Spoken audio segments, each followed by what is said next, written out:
উলঙ্গ হয়ে গোসল করতে হতো, মানে একটা সিস্টেম।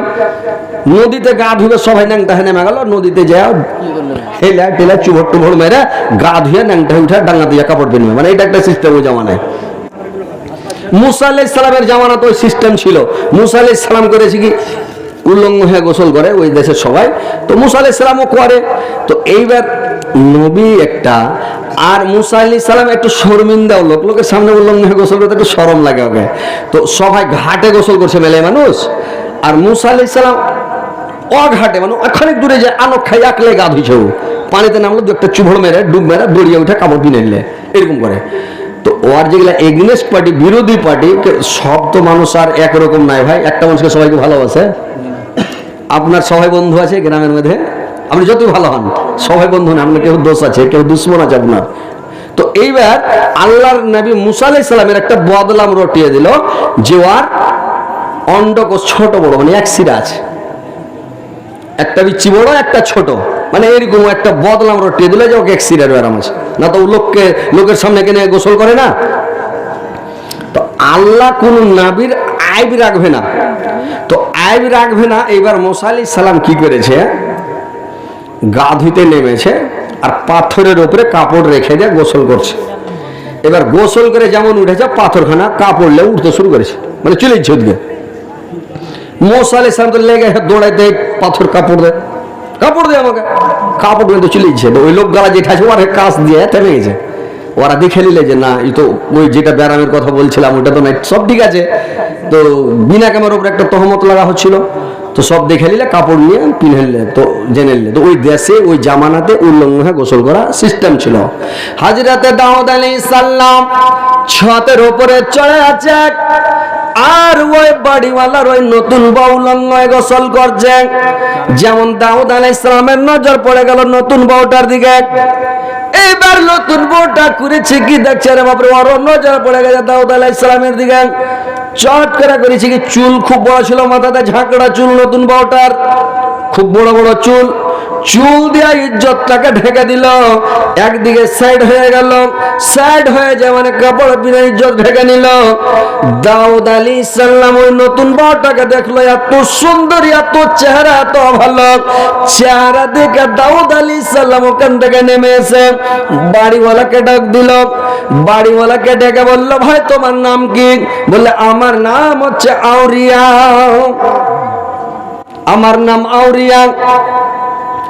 এইবার করেছে কিরে ভাই, আউরিয়া ওর স্ত্রীটা নতুন বউটার নাম হচ্ছে বাদশা। এবার বাতাসাওয়ার নাম আউরিয়া। তখন বলছে আপনি কে? বললাম এই দেশের প্রধানমন্ত্রী, আমার নাম হচ্ছে দাউদ আলাইহিস সালাম। এবার পাক পবিত্র যখন মসজিদে যাবেন, নামাজ হলো জান্নাতের চাবি, হলো নামাজ। জান্নাতের চাবি হলো নামাজ, নামাজের চাবি হলো উযু, উযুর চাবি হলো পবিত্রতা, আর পবিত্রতার চাবি হলো মানে পবিত্রতার চাবি হলো মিসওয়াক করা। মিসওয়াকের মানে চাবি হলো চারটা স্তর আছে রে ভাই। আপনি পাক পবিত্র না হয়ে মসজিদে চলে যাবেন আর খালি গিড়গিড়াবেন, নামাজ পড়বেন আর দোয়া করবেন, দোয়া কবুল হয় না। উল্লি সাহেব দোয়া কেন কবুল হয় না? তার মানে আপনার হয়তো রুজিতে ভেজাল আছে, যেটা খাবার খেয়েছেন এটাতে ভেজাল আছে, আর না হলে আপনার কাপড়ে কোনো ভেজাল আছে, না হলে কোনো পাক পবিত্র অবস্থাতে কোনো আপনার ভেজাল আছে, পাক পবিত্র পুরা হতে পারেননি, এই জন্য আপনার দোয়াটা কবুল হচ্ছে না। ভাইরে আমার, এইবার করেছে কি চারটা স্তর আছে। আপনাকে পবিত্র অর্জন করতে গেলে, পাক সাফ হতে গেলে কি করতে হবে? মিসওয়াকের চারটা স্তর হলো যে আপনাকে এক নম্বরে করতে হবে কি, মোচগুলোকে কেটে কেটে রাখতে হবে। সপ্তাহে একদিন মোচ কাটতে হবে, সপ্তাহে একদিন আপনাকে কুনিগুলো কাটতে হবে, নখ কাটতে হবে রে ভাই। দ্বিতীয় নাম্বার, বগলের চুলগুলোকে ছিঁড়ে ফেলতে হবে। তিনটা হলো 4 নম্বরে লাভের নিচের চুলগুলোকে ব্লেড দিয়ে কামিয়ে সাফ করতে হবে। 40 দিনের মধ্যে 40 দিন টপতে দিতে হবে না। এই 4টা স্তর যখন হলো, এই 4টা কাজ যখন হয়ে গেল, তারপরে আপনি মিসওয়াক করেন। মিসওয়াক করতে হবে, মানে পবিত্রতার চাবি হচ্ছে মিসওয়াক করা। আল্লাহর নবী একটা দিন কোনো এমন বাদ যায়নি, বাকি নাই যে আল্লাহর নবী মিসওয়াক করেননি। প্রত্যেক দিন আল্লাহর নবী মিসওয়াক করতেন। যেই জায়গা থেকে বাইরে থেকে যখন বাড়ি আসতেন, বাড়ি প্রবেশ করলে আল্লাহর নবী মিসওয়াক করে বাড়িতে ঢুকতেন। নামাজ পড়তে গেলে আল্লাহর নবী মিসওয়াক করতেন। ঘুম থেকে উঠে আল্লাহর নবী মিসওয়াক করতেন। উজু করতে গেলে মিসওয়াক করতেন। সব সময় আল্লাহর নবী মিসওয়াক করতেন। জিবরাইল আলাইহিস সালাম যখন আল্লাহর নবীর কাছে আসতেন, আল্লাহর নবীর দরবারে যখনই আসতেন, আল্লাহর নবীকে সালাম দিতেন। আর সালাম দিয়া দূর থেকে বলতেন, এই মুহাম্মদ সাল্লাল্লাহু আলাইহি সাল্লাম, আপনি কি মিসওয়াক করেছেন? আল্লাহর নবী বলতেন, জি করেছি। তখন জিবরাইল আলাইহিস সালাম কাছে আসতেন, এসে কথাবার্তা বলতেন। তো আল্লাহর নবী যে মিসওয়াক করতেন, তো কিছু লোক আছে বলছে, বাংলাদেশের লোক এগুলো খুব তোড়জোড় হয়েছে, মোবাইলে দেখবেন, মোবাইলে খুব ঝামেলা চলছে।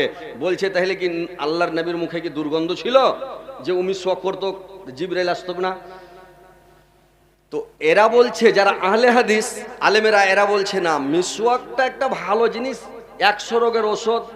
এই মিসওয়াক করতেন মানে, নবী হচ্ছেন মাটির তৈরি, আমরাও মাটির তৈরি। মাটির একটা সেন্ট আছে কিনা যে ভাই, মাটির একটা গন্ধ আছে কিনা? আর ফেরেশতারা নূরের তৈরি, ওদের দুর্গন্ধ নাই। তো ওই জন্য এরা মাটির একটা সেন্ট পায়, ওই জন্য বলে মিসওয়াক করেছেন কিনা। দুর্গন্ধ নাই, আল্লাহ নবীর মুখ দিয়ে সেন্ট বের হচ্ছে। হাত কারোর মাথাতে রেখে দিয়েছেন তো সেন্ট বের হচ্ছে, বগলে হাত দিয়ে বের করবে তো সেন্ট বের হচ্ছে। আল্লাহ নবী সবই সেন্ট। কিন্তু বলছে তুমি মানে মাটির তৈরি, তুমি একটু মিসওয়াক করে রাখো যেন মাটির সেন্ট পাওয়া না যায়। তো মিসওয়াক ভাই করতে হবে। আপনারা কয়বার মিসওয়াক করছেন? আল্লাহর নবী বলছেন, যখন মসজিদে নামাজ শুরু করে মানুষ, নামাজে যখন দাঁড়িয়ে যায় সালাত আদায় করতে, আল্লাহু আকবার বলে যখন বুকে হাত বেঁধে নামাজ শুরু করে দেয়, একটা ফেরেশতা এসে মুখের সামনে হা করে দাঁড়ায়। একটা ফেরেশতা হা করে মুখের সামনে দাঁড়িয়ে থাকে যতক্ষণ পর্যন্ত আসসালামু আলাইকুম ওয়া রাহমাতুল্লাহ, আসসালামু আলাইকুম ওয়া রাহমাতুল্লাহ সালাম না ফিরে, ততক্ষণ পর্যন্ত ফেরেশতাটা মানে ওর কাছ থেকে যাবে না। যখন সালাম ফিরে দিল, ওইটিকে মুখে করে নিয়ে চলে গেল, আর ওইখানে গিয়ে আসমানে গিয়ে আজড়ে দিল, গড় গড় করে আজড়ে দিল রে ভাই, আজড়ে দিল। তো এইবার যদি মিসওয়াক না করে, আল্লাহর রাসূল বলেছেন, আল্লাহর নবী বলেছেন, তোমরা কাঁচা পেঁয়াজ খেয়ে মসজিদে আসবে না, কাঁচা রসুন খেয়ে তোমরা মসজিদে আসবে না, সালাত আদায় করতে আসবে তোমরা কাঁচা পেঁয়াজ আর রসুন খেয়ে আসবে না। ফেরেশতারা কাঁচা পেঁয়াজ আর রসুনের দুর্গন্ধ বরদাস্ত করতে পারে না। তো কাঁচা পেঁয়াজ আর রসুনের যদি দুর্গন্ধ সহ্য করতে না পারে, তো তামুকের গন্ধ সহ্য করতে পারবে ভাই? বেড়ির গন্ধ পারবে সহিতে ফেরেশতারা? ও তো ফেরেশতা, তার মানে ওরা নিষ্পাপ। তাহলে বেড়ি খাওয়া লোক যদি নামাজে খাড়া হয়, তো ওর মুখের আগে ফেরেশতা মুখখান লাগাবেন গেরা? লাগাবে? ওর স্ত্রীটা তো ওর মুখের দিকে মুখ করে না, মুখখানে ক্যাচম্যাচ করে মনে ঘুরেছে, মানে পুরুষটার দিকে মুখই করবে না। তার মানে এই যে ভ্যাক ভ্যাক করে গন্ধ, তামুক খাওয়া, বেড়ি খাওয়া, গুটকা খাওয়া, তিরাঙ্গা খাওয়া, গুল ঘষা, এই সব লোকের মুখ দিয়ে কি আতর বের হবে না ভালো সেন্ট বের হবে?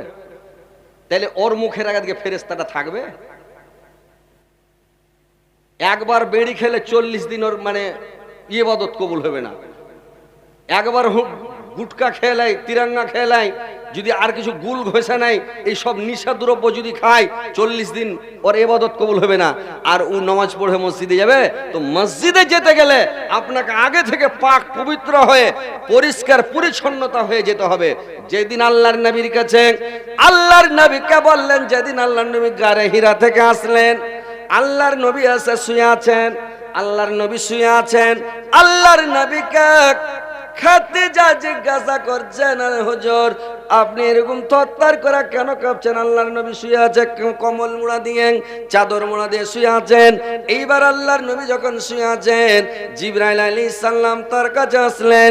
জিবরাইল আলাইহিস সালাম এসে বললেন, ইয়া আইয়ুহাল মুদ্দাসসির, এই চাদর উড়নে वालों, কম্বল উড়নে वालों, কুম ফানজার তুম উঠ যাও, ও রব্বাকা ফাকাব্বির, তোমার রবের পবিত্রতা বর্ণনা করো, ওয়াসে আবাকা ফাতাহের, আর তুমি তোমার পোশাক পরিচ্ছদ গুলোকে পবিত্রতা করো, পোশাক পরিচ্ছদ গুলোকে পাক সাফ করো।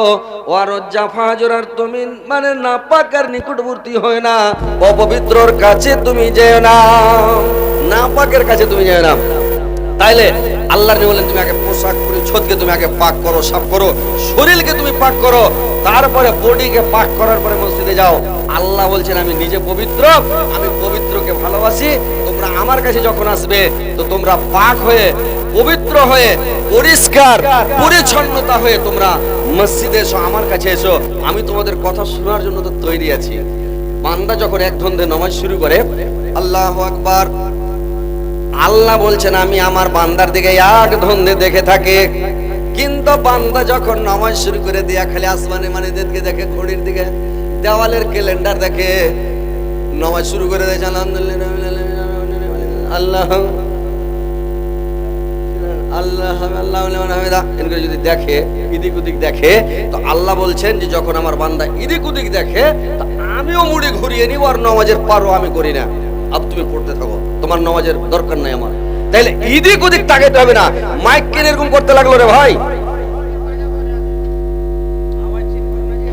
মাইক বাজে না তো, কথা হচ্ছে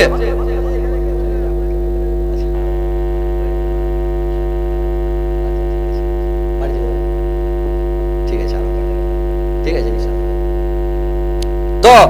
বাজাওয়ালা কোন টাকার বাজাওয়ালাটা এখানে নেই, মাইকটা ঠিক করেন কেন, যে মাইক ভালো না হলে কি কাজ হবে? যে ভাই বড় বক্তা হয়েছে মাইক, আপনার মাইক ভালো নাই তো আপনার বক্তা কি করবে, কত চিল্লেবে? 11,000 ভোল্টেজ দিয়ে চিল্লাছি, কাজই হয় না।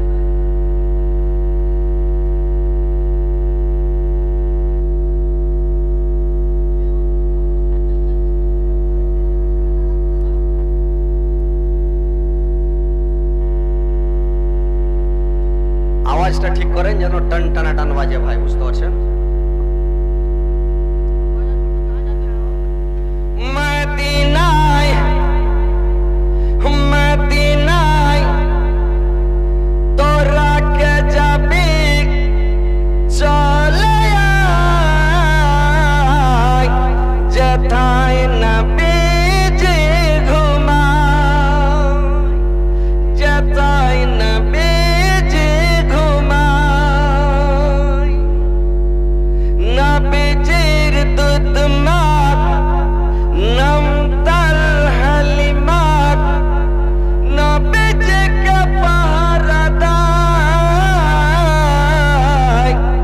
যেথায় নবীজি ঘুমায়, হাজিরা হজে যায়, কালো কাবা ধরে কয়, আমার গুনাহ খাতা মাপ চায়,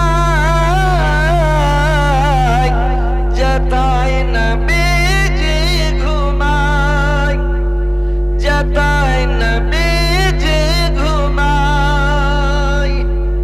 তো ভাই কথা হচ্ছে যে নামাজে দাঁড়িয়ে এদিক ওদিক দেখতে হবে না, তাকাইতে হবে না, টাপাইতে হবে না, বুঝতে পারছেন? এক ধান্দে নামাজ পড়তে হবে। তো নামাজ পড়তে গেলে আপনাকে পাক সাফ হয়ে, পরিষ্কার পরিচ্ছন্নতা হয়ে আল্লাহর কাছে যেতে হবে, আল্লাহর ধ্যানে মগ্ন হতে হবে, আল্লাহর ধ্যানে পড়তে হবে। তাহলে আল্লাহ তোমার নামাজ কবুল করবে, ইবাদত বান্দেগী তাসবিহ জিকির সব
ছেলে ভাই, এক নাম্বার হলো আপনার দিলের মধ্যে এটা রাখতে হবে, লা ইলাহা ইল্লাল্লাহ, আল্লাহ ব্যতীত কোনো উপাস্য নাই, আল্লাহ ছাড়া কোনো মাবুদ নাই, আল্লাহ ছাড়া কোনো ইলাহ নাই, এই আল্লাহ ছাড়া ইবাদতের যোগ্য কেউ নাই। এটা দিলের মধ্যে সব সময় বিশ্বাস রাখতে হবে। আর দ্বিতীয় নম্বর হলো আপনার ভিতরে যেন হিংসা না থাকে, হিংসা বিদ্বেষ থেকে আপনাকে পাক হতে হবে। আপনার মনের মধ্যে যেন হিংসা না থাকে, হিংসা থেকে পাক হতে হবে আপনাকে। আপনার ভিতরে যদি হিংসা থাকে, নেকি করে কাজ দিলেন, নামাজ পড়েন, রোজা রাখেন, হজ করেন, সাদকা করেন, যাকাত দেন, লাখ লাখ টাকা মাদ্রাসায় মসজিদে দান করেন, যদি আপনার ভিতরে হিংসা থাকে আপনার কাজ হবে না। কেমন? আল্লাহর নবী বলছেন হাদিসের মধ্যে, কালা আইয়াকুম ওয়াল হাসাদা ফাইনাল হাসাদা ইয়াকুলুল হাসানাতা কামা তাকুলুন নারুল হাতাব। তোমার পণ্যগুলোকে ওইভাবে হিংসা দেখে ফেলে যেমন লকড়িগুলোকে কাঠগুলোকে লকড়িগুলোকে আগুনে খেয়ে ফেলে। তোমার ভেতরে যদি হিংসা থাকে, তোমার পণ্যগুলোকে নেকিগুলোকে সবগুলোকে আগুনের মতন খেয়ে জ্বালিয়ে শেষ করে দেবে। নেকি আপনার একটাও থাকবে না, পুড়িয়ে সাফ করে দেবে। আপনার ভিতরে যেন কোনো হিংসা হাসাদ না থাকে, আপনার ভিতরে কোনো হিংসা কোনো জুই না থাকে। আর লোক হিংসা করছে, করবো মানে হিংসা থেকে বেঁচে থাকতে হবে। হিংসা করেছিল আদমের বেটারা, কাবিল হিংসা করে হাবিলকে মেরে ফেলেছিল, সর্বপ্রথম খুনি হয়েছিল। কিন্তু ভাই আমার ধ্বংস হয়ে গেছে কাবিল। কিয়ামত পর্যন্ত যত মানুষ খুন করবে, যত মানুষকে মার্ডার করবে, প্রত্যেক মার্ডারের অর্ধেক গুণা কাবিলের ঘাড়ে চাপবে। সর্বপ্রথম খুনি হলো কাবিল, আর কাবিল হিংসা করে মেরেছিল হাবিলকে। খবরদার কোন মানুষের উপরে হিংসা করবেন না। এখন বর্তমান যুগে কত মানুষ হিংসা করে, কেউ যদি একটু ভালো খায় ওর পাশে লেগে গেল দুশ্মনী, হিংসা করে লোকটাকে বরবাদ করতে হবে। কেউ যদি ভালো ব্যবস্থা করে বিজনেস করে, কেমন করে বসে তৈরি বুদ্ধি আছে। লোকটা যদি ভালো খায়, ভালো করে ভালো গাড়ি নেয়, ভালো বাড়ি করে, ভালো পোশাক পরে যদি ঘুরে, লোকের হিংসা হয়ে গেল, লোকটাকে কেমন করে থমকে বসে তৈরি পাশে লাগে না। কত লোকটা জান মেরে দেয়, এই লোকটাকে নেতাকে না আমি নেতা হতে পারবো না, এটা একটা হিংসা। একে যদি না মারি, এই বক্তাটাকে যদি না শেষ করে দেয়, আমি বক্তা হতে পারবো না। কেউ বলছে একে যদি মন্ত্রীকে নামে, আমি মন্ত্রী হতে পারবো না। কেউ বলছে মোড়লকে যদি কোন রকম বুদ্ধি করে ভোট খেলেন চাপ দেওয়া, ওকে যদি না ফেল করে দেয়, আমি মোড়ল হতে পারবো না। প্রত্যেক মানুষের একটা হিংসা হাসাদ। তো হিংসা হচ্ছে মহাপাপ। হিংসা ভয় করবে না কাউকে, না তো আপনার ভিতরে ইমান থাকবে না, আর নেকি কিছু থাকবে না, সব জ্বলে পুরো শেষ হয়ে যাবে। কত মানুষ হিংসা করছে জানেন? এই বক্তার খবরে শুধু হিংসা। যেগুলা পাদু আছে কিনা, ও পাদুর ওয়াজ করার ক্ষমতা নাই, দুটো কথা বলার শক্তি নাই, ও মূল্য হিংসা কমেন্ট করছে। যে সে বলছে তাহারে পাদুর বেটা পাদু, তোর ক্ষমতা যদি উঠতো বলতো, তোকে আল্লাহ এই ক্ষমতাটা কি দিয়েছে? সবাইকে একটা কাজ দিবে ভাই, সব কাজ সবাইকে আল্লাহ দিবে না। আল্লাহ কাউকে শক্তি দিয়েছে, শক্তি বলে খেয়ে দেবে। কাউকে আল্লাহ ব্রেন বুদ্ধি দিয়েছে, বুদ্ধির দ্বারা তো সংসার চালাবে, রুজি পেবে, আল্লাহকে ওইভাবে খেতে দিবে। কাউকে আল্লাহ চেহারা দিয়েছে, কাউকে গলার আওয়াজ দিয়েছে। মানে প্রত্যেক জিনিস আল্লাহ একটা করে ওর মধ্যে গুণ দিয়েছে, ওই গুণের বদলে লোকটা রুজি পাবে, আল্লাহকে রুজি দিবে। কিন্তু লোক হিংসা করছে, হিংসা করে পরের ক্ষতি হবে না, নিজের ক্ষতি। পরের দেখা মারবি, হাই যেটুক আছে সেটুক নাই। আপনি পরের দেখা ভাই হিংসা হাসাদ করিয়েন না। হিংসা থেকে বেঁচে থাকেন, এটা থেকে পাক হন। তাহলে আপনার অন্তরটা হিংসা থেকে পাক করতে হবে, তারপরে আপনার ঈমান থাকবে। আপনি নেকি কামিয়ে জমা রাখতে পারবেন না, তো নেকি পুরো শেষ হয়ে যাবে। বুঝতে পারছেন ভাইরে আমার? হিংসা থেকে আপনি বেঁচে থাকবেন, হিংসা করবেন না, ওটা থেকে ভিতরটাকে পাক করেন। আপনার ভিতরে যাবে লোভ লালসা, আপনার ভিতরে না থাকে, কোন লোভ করবেন না, লালসা করবেন না। আপনার ভিতরে কোন লোভ লালসা যেন না হয়। যদি লোভ করেন, লালচ করেন, তাহলে আপনি লোভ লালসা থেকে বাঁচার চেষ্টা করেন। লোভ লালচ করলে আপনি কিন্তু ধ্বংস হয়ে যাবেন, বরবাদ হয়ে যাবেন ভাই। লোভ করতে হয় না, লোভ হচ্ছে মহাপাপ। লোভ থেকে বেঁচে থাকতে হবে। কেমন? একদিন হযরতে দাউদ আলাইহিস সালাম, হযরতে দাউদ আলাইহিস সালাম বসে আছেন। একদিন আল্লাহকে বলছেন, আল্লাহ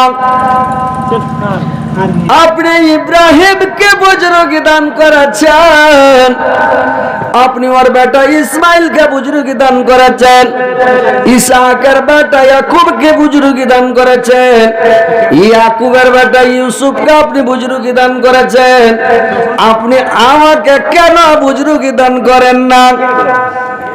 আল্লাহ বললেন, এরে দাউদ, আমি ইব্রাহিমকে পরীক্ষা করেছি, পরীক্ষাতে পাস করেছে, ওকে আমি বুজুর্গি দান করেছি। ইসমাইলকে পরীক্ষা করেছি, পরীক্ষাতে পাস করেছে, ওকে বুজুর্গি দান করেছি। ইয়াকুবকে পরীক্ষায় ফেলেছি, পরীক্ষাতে পাস করেছে, আমি ওকে বুজুর্গি দান করেছি। দাউদ আলাইহিস সালাম বললেন, আল্লাহ আপনি আমাকে পরীক্ষা করে দেখেন, আমিও পরীক্ষায় পাস করব, আপনি আমাকে বুজুর্গি দান করবেন। বললে ঠিক আছে। এবার ওইখানে বসে আছে দাউদ আলাইহিস সালাম, আর দেখছে কি একটা পায়রা মানে একটা পাখি আছে যা আগা দিকে বসে গেল। আর পাখিটা যখন আগা দিকে এসে বসে গেল, পাখিটা ভালো করে উঠতে পারে না, খালি কুদছে, লাফ মারছে, যাচ্ছে। হযরত দাউদ আলাইহিস সালাম দৌড়িয়ে গেল পাখিটাকে ধরার জন্য। এইবার ধরতে যায়, পাখিটা পালিয়ে যায়, ধরতে যায়, পাখিটা পালায়, করতে করতে অনেক দূর তেড়ে চলে গেল। দাউদ আলাইহিস সালাম পাখিটাকে ধরতে চাচ্ছে, কেন? যে পাখিটাকে ধরবো, পাখিটাকে ধরে ছেলে পিলার খেলনা বানাবো, ছেলে পিলা খেলবে, পাখিটা ধরে নি। সব মানুষ একটা পাখি উঠতে না পারে, যেগুলার গোশ খাওয়া যায় না, গাং সারকি, ওগুলাকে তো মানুষ ধরে লিছে নাকি? যে কোনো পাখি একটা দেখতে ভালো লাগলো ধরবে, ছেলে পিলা খেলবে, পায়ে সুতা বেঁধে দেবে, খেলে টেনে নিয়ে বেড়াবে, ভালো লাগবে। তো দৌড়াইছে, দৌড়াইতে দৌড়াইতে পাখিটা দূরে যায়,